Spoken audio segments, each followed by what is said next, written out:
പാലത്തിനടുത്ത് എന്നും തിരക്കും ഗതാഗത കുരുക്കുമാണ്.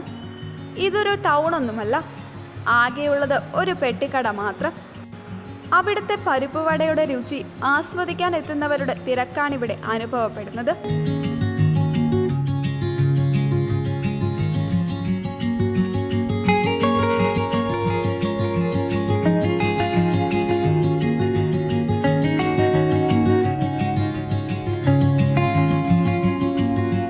കുഞ്ഞുമൊയ്തീൻ്റെ പരിപ്പുവട അത്ര ഫേമസ് ആണ്.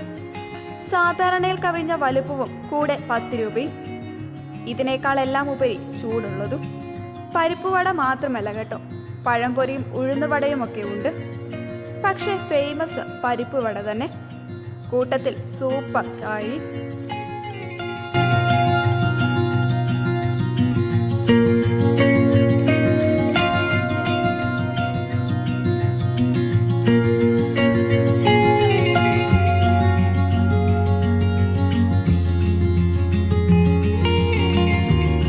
ഇതുവഴി പോകുന്ന ആരും കുഞ്ഞുമൊയ്തീൻ്റെ ഒരു ചായയും പരിപ്പുവടയും കഴിക്കാതെ പോകില്ല. പോകുമ്പോൾ 2 എണ്ണം പാഴ്സലും വാങ്ങും. അങ്ങനെ പ്രശസ്തനായ കുഞ്ഞുമൊയ്തീൻ്റെ ചായയും പരിപ്പുവടയും കഴിക്കാൻ വൈകുന്നേരങ്ങളിൽ ആളുകൾ നാടിൻ്റെ പല ഭാഗങ്ങളിൽ നിന്നുമായി എത്തും. ഇതോടെ ജനത്തിരക്കും ട്രാഫിക് ജാമുമാകും.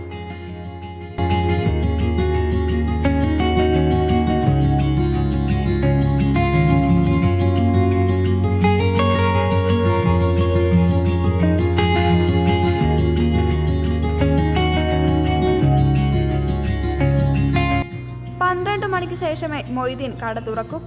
അപ്പോഴേക്കും ആളുകൾ ക്യൂ ആയി കാണും. നാട്ടുകാരാണെങ്കിൽ വൈകുന്നേരത്തെ ചായയുടെ പലഹാരം ഇവിടുന്ന് തന്നെ. ചായ തിളയ്ക്കുമ്പോഴേക്കും ചൂട് പരിപ്പുവട വാങ്ങി വരാം. പണി എളുപ്പം.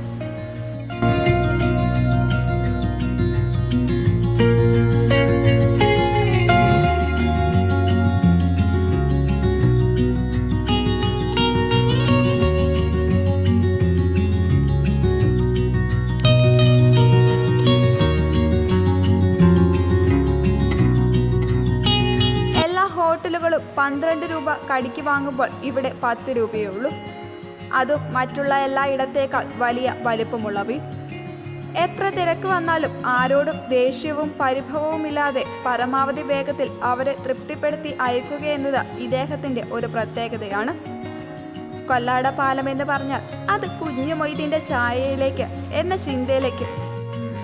കൊല്ലാട പാലം എന്ന് പറഞ്ഞാൽ അത് കുഞ്ഞുമൊയ്തീൻ്റെ ചായക്കട എന്ന ചിന്തയിലേക്ക് നാട്ടുകാരും എത്തി.